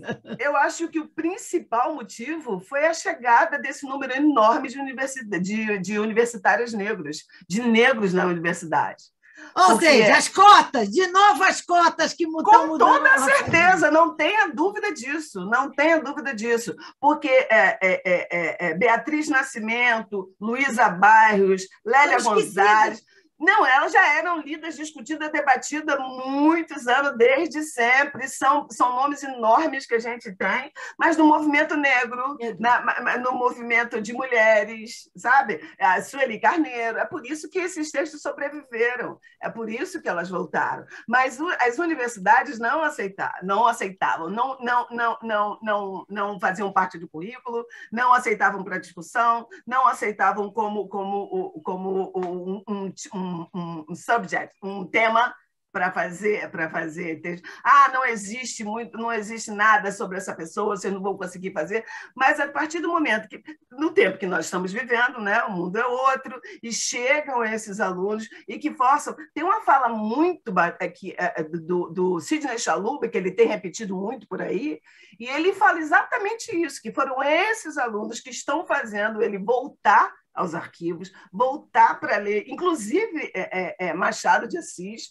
E aí eu lembro que numa palestra, a Marta Medeiros, que é outra historiadora, fala para ele: do jeito que você apresenta Machado de Assis, é uma forma muito não sei o quê, você diferente. Ele falou assim: não, mas não sou eu. São as perguntas que esses alunos estão trazendo na sala de aula que estão me fazendo voltar e olhar e enxergar outras coisas, porque estava tudo lá, mas nós não estávamos treinados para isso e nem abertos para isso.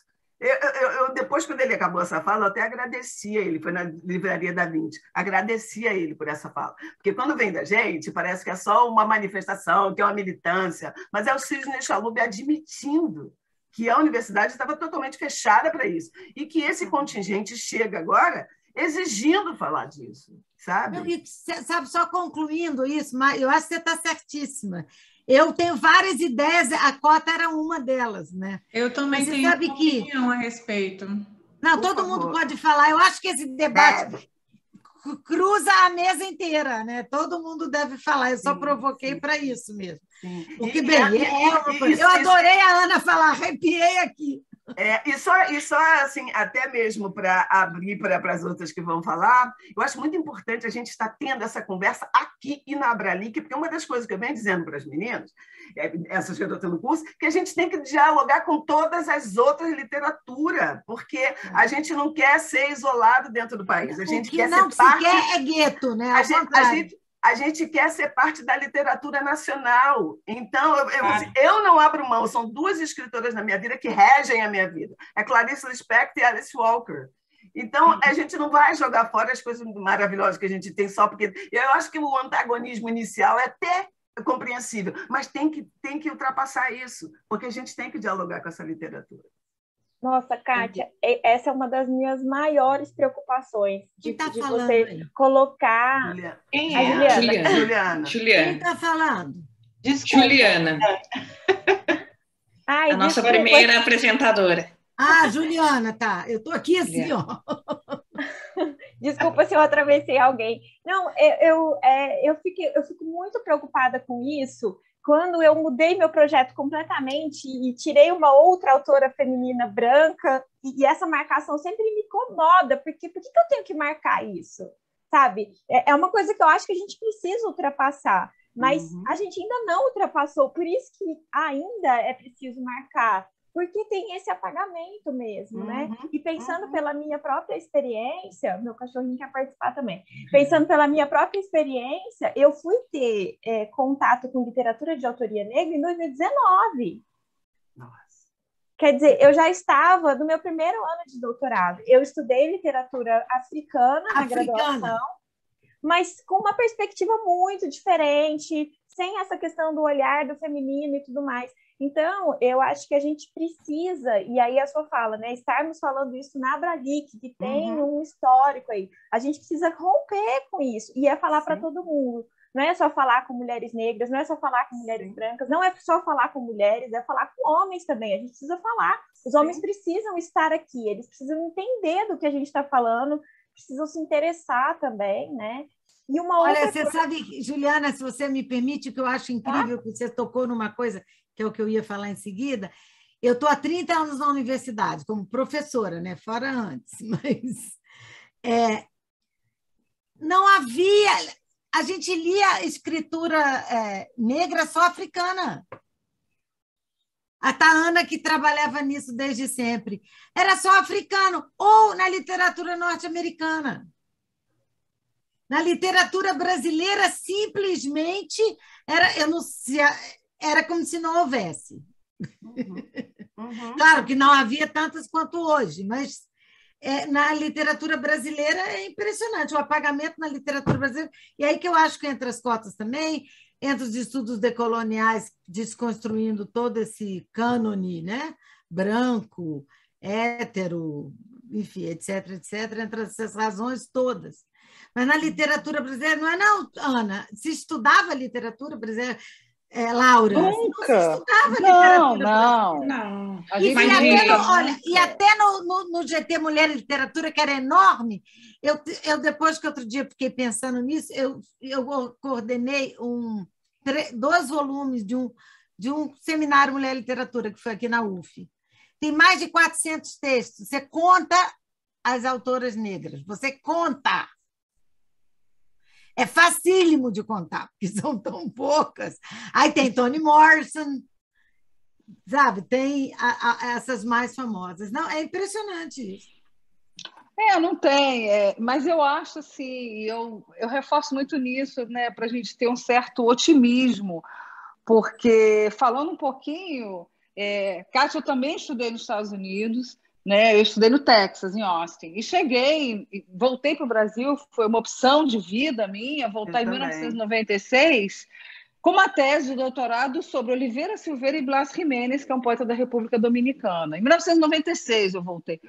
Aí as pessoas, República Dominicana, isso, gente, até da minha área, que eu sou de literatura latino-americana. Eles são os dois negros. Os dois negros. Oliveira Silveira foi um dos criadores do 20 de novembro, né? Aquela coisa que era super importante. Eu bombando nos Estados Unidos, e eu chego aqui e sinceramente, era assim, as pessoas... A República Dominicana, ninguém nem sabia onde ficava, né? Isso o povo da área de espanhol, tá? Muitos não sabiam onde ficava, só falavam, é interessante, né? Para não falar, pô, que essa maluca tá achando que é gringa, entendeu? Então, assim, só que de lá para cá, né, nesses 20 e tantos anos aí, 25 anos, 26, nossa, eu acho que a gente já caminhou tanto. Passos de tartaruga, tá? Muito de tartaruga. É muito lento. Muito de tartarugas. É muito lento, mas eu acho que a gente já caminhou bastante. Assim, a gente já caminhou muito, e a gente está indo, sabe? A gente está indo. Né? Não é ainda, a gente ainda não tem, como tem, né, nos Estados Unidos, um departamento de, né, estudos, né? A gente teve os NEABs lá, mas ficava uma coisa um pouco também, né? Mas dentro do, né, como a gente tem um departamento de literatura, sei lá, porque não tem como um African American Studies tem nos Estados Unidos, a gente não tem aqui ainda. Sim. Eu, semestre passado, eu dei um curso sobre mulheres afro-brasileiras em parceria com uma universidade na Alemanha. E uma das coisas, só estou mencionando isso para falar que uma das coisas que os alunos de lá ficaram assim impressionados é como é que a Universidade Brasileira não tem departamentos de literatura afro-brasileira só. Eles ficaram impressionados. Para eles isso assim, não podia. Né? Um país tão preto, né? Um país tão preto, exatamente. Mas eu acho que a gente... Assim, eu sou muito otimista, né? Em relação a isso, né? Essas coisas não vêm de mão beijada, não. A gente vai... De jeito nenhum. Luta, muita luta. A gente conseguiu colocar mais de 30 anos atrás estudos africanos, que era uma novidade.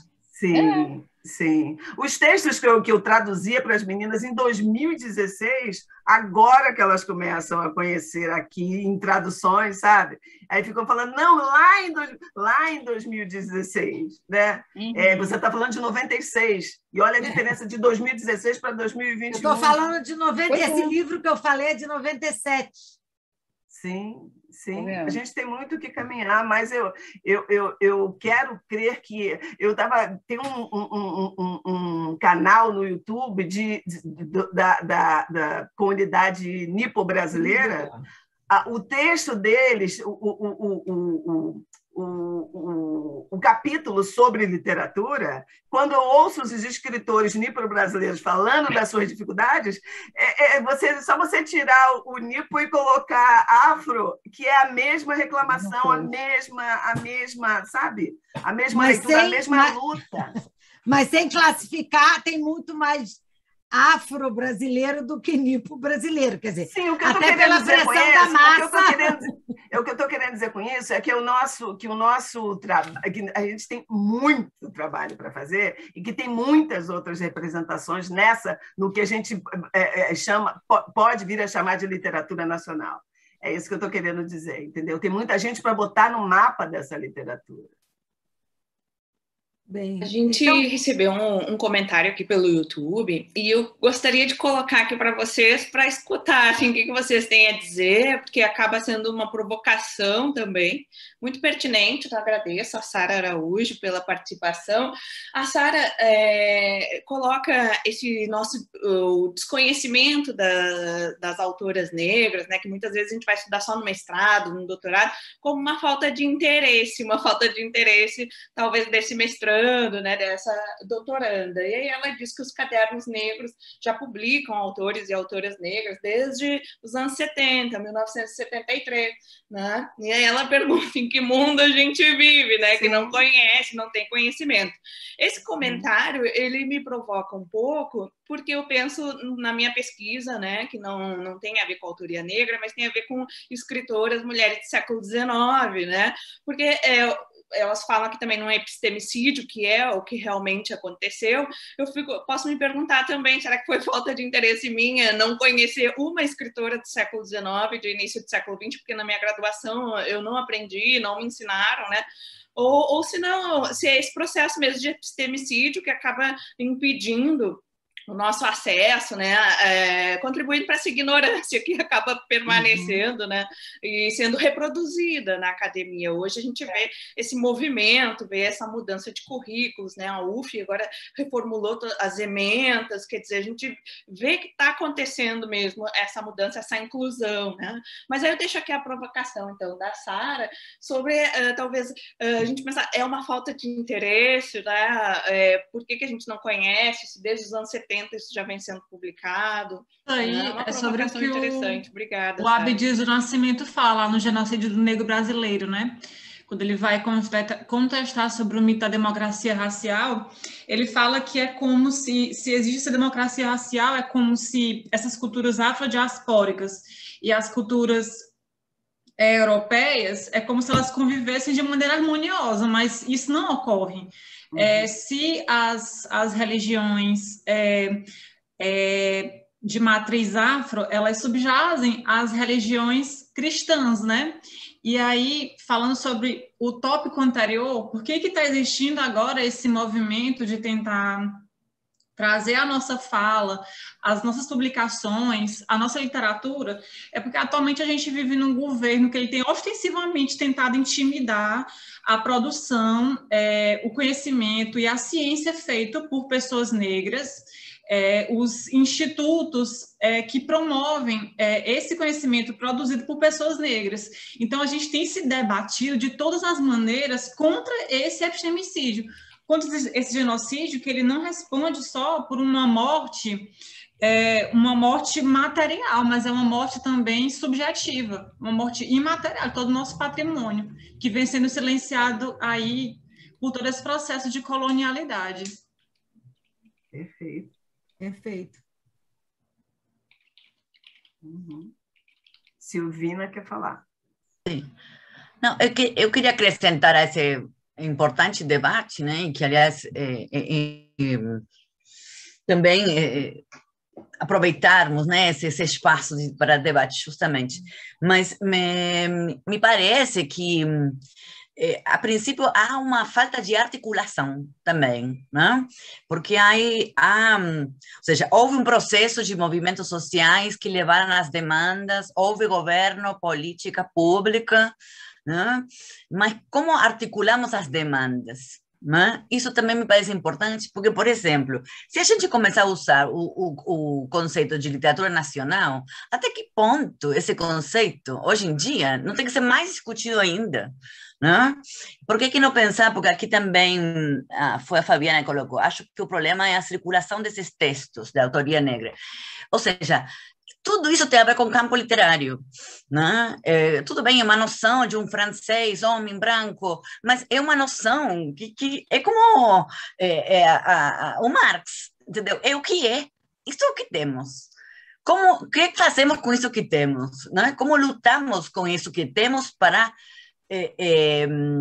criar formas de entrar ali? Porque se a gente fica com literatura nacional, circulação, acho que não vê o problema de forma na sua totalidade, né?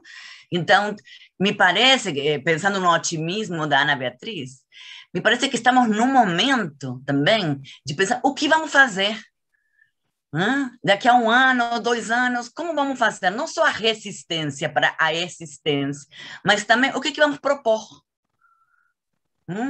O que vamos fazer com essas universidades? Né? Porque as universidades também formam parte do campo literário, no sentido da faculdade de letras, da faculdade de artes.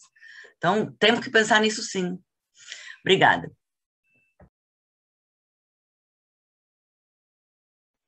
Eu também gostaria de complementar aí um pouco o que a Silvina falou, e ainda, né, a provocação, eu esqueci o nome da menina que fez, da pessoa que fez a provocação, enfim. Como?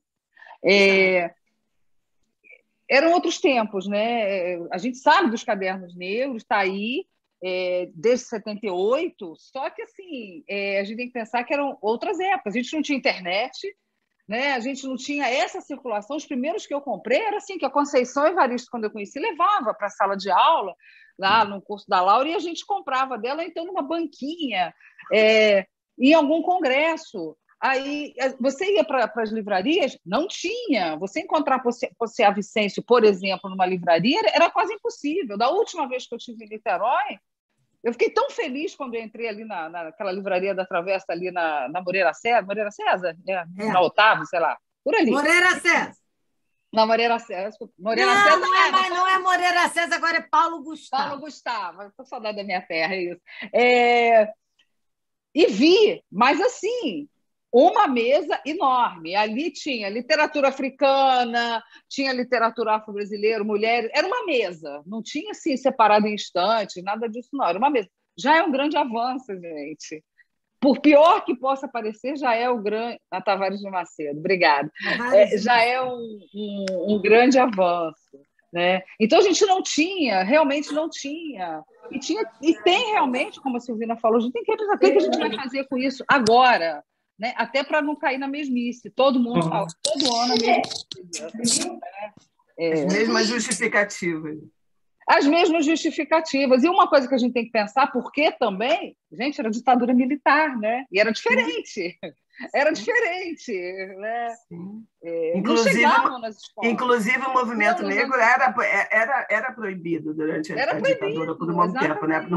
Não podia falar em divisão racial. Eles chamavam de divisão racial. Era muito complicado. Porque aqui há uma democracia racial. Não te ensinaram isso, Kátia?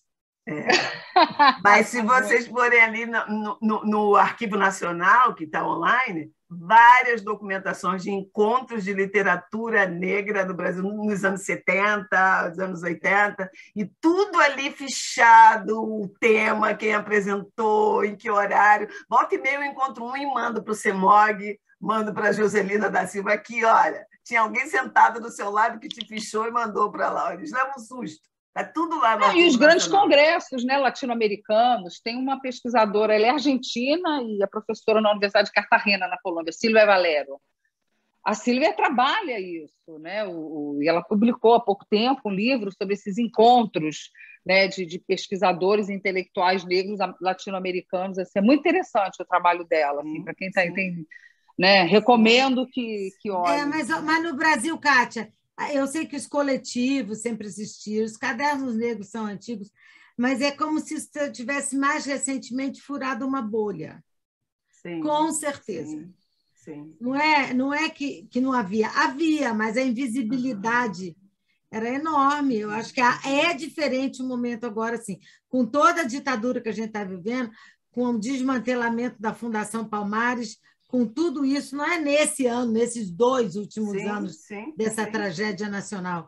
Nos últimos anos, essa bolha vem sendo rompida de algo que havia, assim, tanto que a Lélia Gonçalves já morreu há quanto tempo? Sim.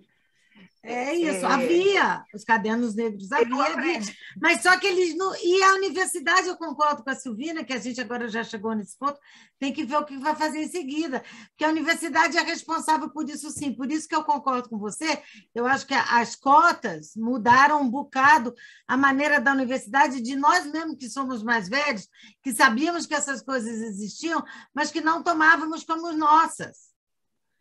Como se nós mesmos, inconscientemente, porque nunca fomos pessoas de direita, etc., mas que a gente ajudasse essa guetificação, para não chamar de racismo, porque imagina se eu me acharei racista algum dia, mas que a coisa estava no gueto e a gente não ajuda. A gente, que eu estou dizendo, os não negros da academia, não ajudaram nunca a romper essa bolha. Estou aí fazendo meia-culpa mesmo. Sim, sim. Eu fui aprender sobre Carolina Maria de Jesus nos Estados Unidos, quando cheguei lá em 2000 para fazer o doutorado. Pois é, era amplamente 1990 lida, publicada, e não tinha. Mas E numa aula no departamento de inglês sobre escrita de mulheres negras do século XIX, lá na Universidade da Geórgia, a professora apresentou ela era jornalista, poeta Frances Harper, e que tinha uma vasta publicação e tal. Chega em um determinado capítulo, ela está ali narrando a morte do zumbi, que ela chama de zombie. E com toda esses detalhes que a gente tem, que ela falou, my brother da América Latina foi decapitado, e lindo. E eu apresentei para a professora não acreditava. Ela dava assim, eu acho que isso aqui é uma alusão. Eu falei, não, isso aqui, o zumbi existe, isso aqui está falando de Brasil. E essa professora teve muita dificuldade para me ouvir, sabe? E estava lá registrado. Assim como na exposição do Abdias do Nascimento, tem um bilhetinho do Langston Hughes dando ao Abdias autorização para traduzir uma peça dele para ser encenada aqui. Ele falou assim, sem fim lucrativo, pela luta, pela guerra. Então, essa comunicação, de alguma forma, como é que a Frances Harper soube do zumbi? Se até aqui no Brasil, até hoje, muita gente não sabe do zumbi, acreditando ou não, mito ou não, que as pessoas não sabem.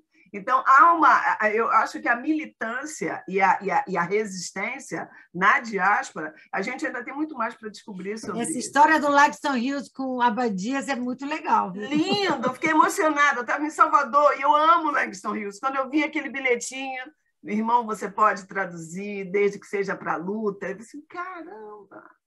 Legal. E Úrsula está sendo traduzido para o inglês agora, né? Já vai sair. A Cristina Pinto Bailey está terminando a tradução. Vai sair lá nos Estados Unidos. Fala.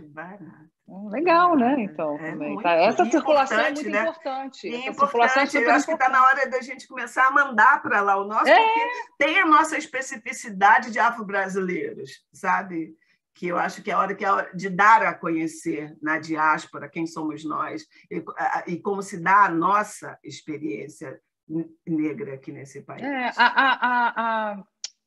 Existe a tradução do Poemas da Recordação para o inglês, né?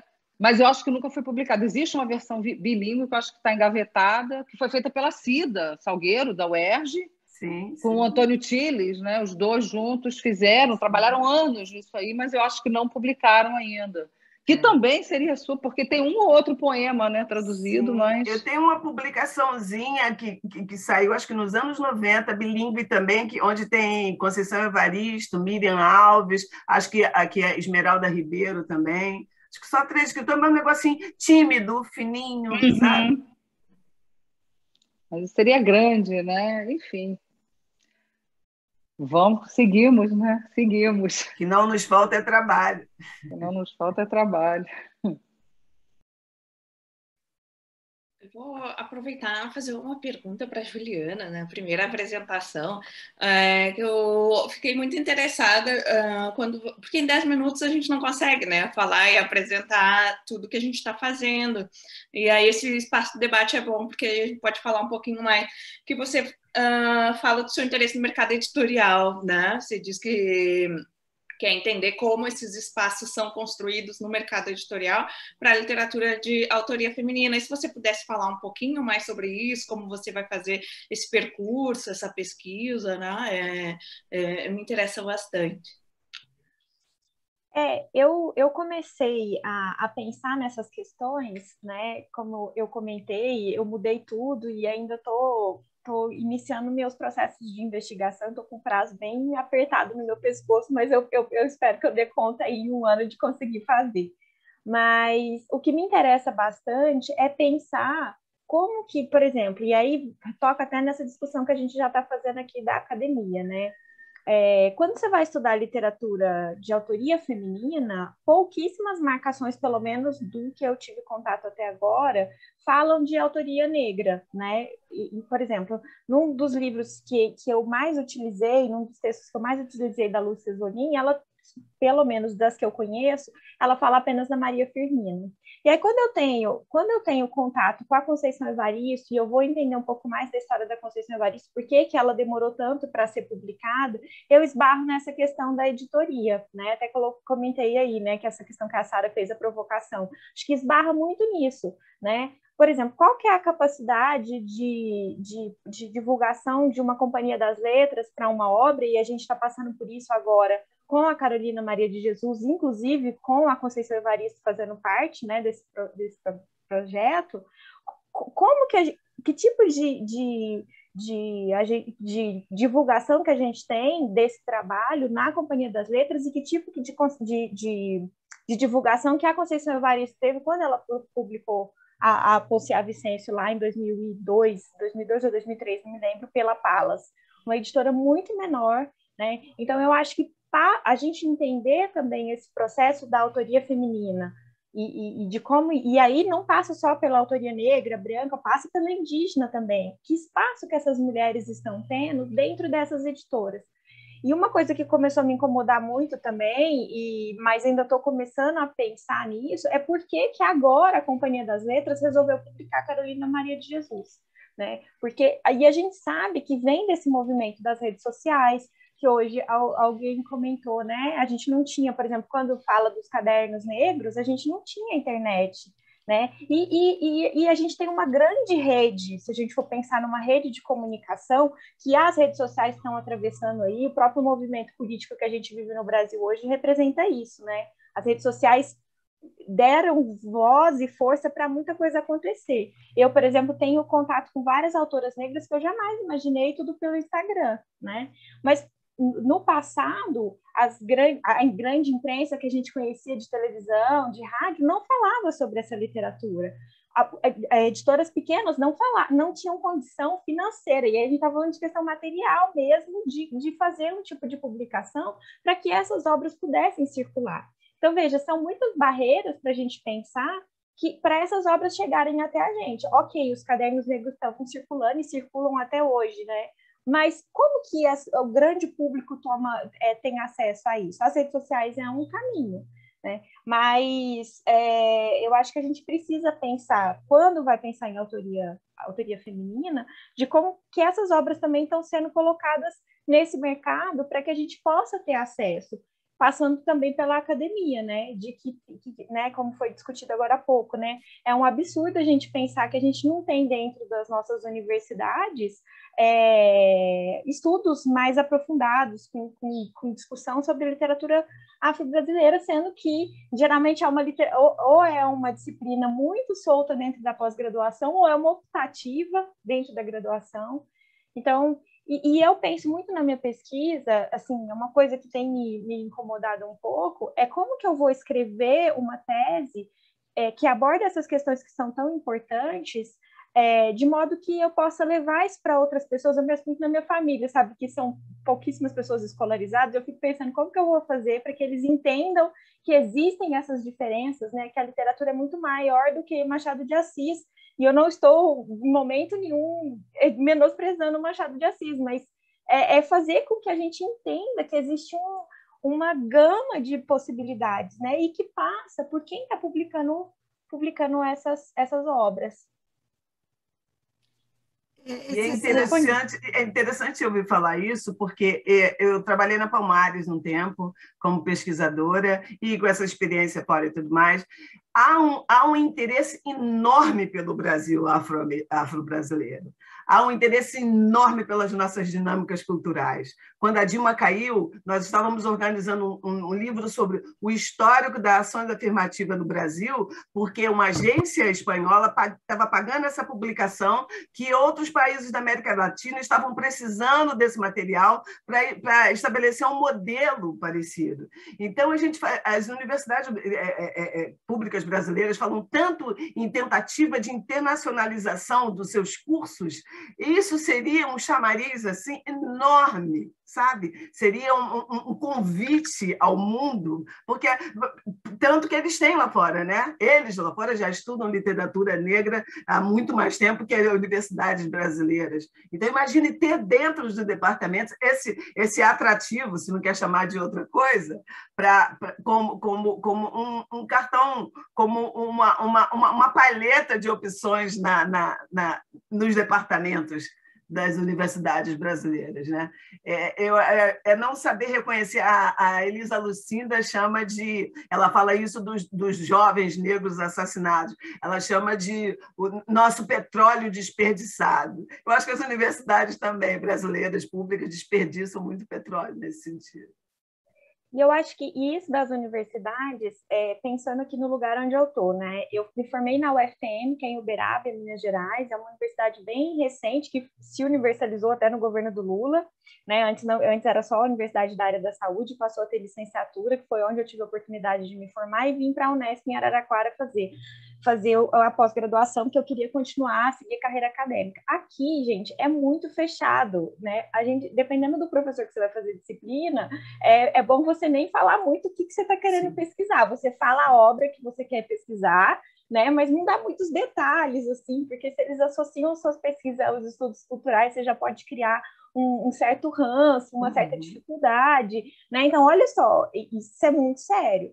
E aí tem outra questão, né? Existe, aqui pensando também na minha realidade, né? Existe um departamento e existe uma questão tradicional aqui dentro da Unesp muito grande em relação ao curso de letras, né? A teoria literária, né? Ficar presa aí às questões, não que não sejam importantes, obviamente, mas que precisa abrir espaços, né? Só que a gente tem um desmonte da universidade, não tem concurso público, não entram professores novos, os professores que já são aposentados, que tomam conta da pós-graduação praticamente, eles mesmos que fazem os cursos e eles já estão aposentados, então não entra pessoas novas, com novas perspectivas. Então, esse próprio projeto, né, de desmonte da universidade também passa por essas questões, de não ter esse refresco no que a gente vai estudar, né? Mesmo a própria literatura negra, quando a gente tem acesso, ainda assim, entre aspas, falta muita gente, porque também ainda está preso nos autores que já ficaram conhecidos, que já ficaram consagrados. Então, eu acho que a gente, pensando aí no que a gente vai fazer com isso, né? Eu acho que para quem está se formando agora, que está passando por esse processo e que vai, espero, né, ter a oportunidade de entrar na academia como docente, né, tentar construir esses caminhos, né, caminhos diferentes.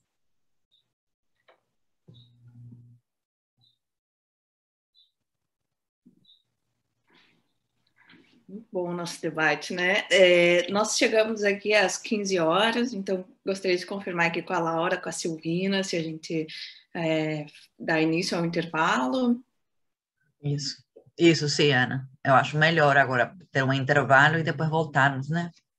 Tá, sim, então a gente segue a nossa programação, intervalo de meia hora, né? Agora são 15 horas, 15h30, nós voltamos para a segunda mesa. Muito obrigada pela participação de todas, de todos e de quem está no YouTube também. Foi muito bom, obrigada, gente. Obrigada, a gente continua aqui na sala, né? Continua aqui na mesma sala. 15 só fecha a câmera. A gente pode só fechar a câmera e continua então, tudo. Tá bom. Até daqui a pouquinho. 15h30 a gente volta. 15 horas a gente volta. Não, 15h30. 15h30. Ih, tô confusa.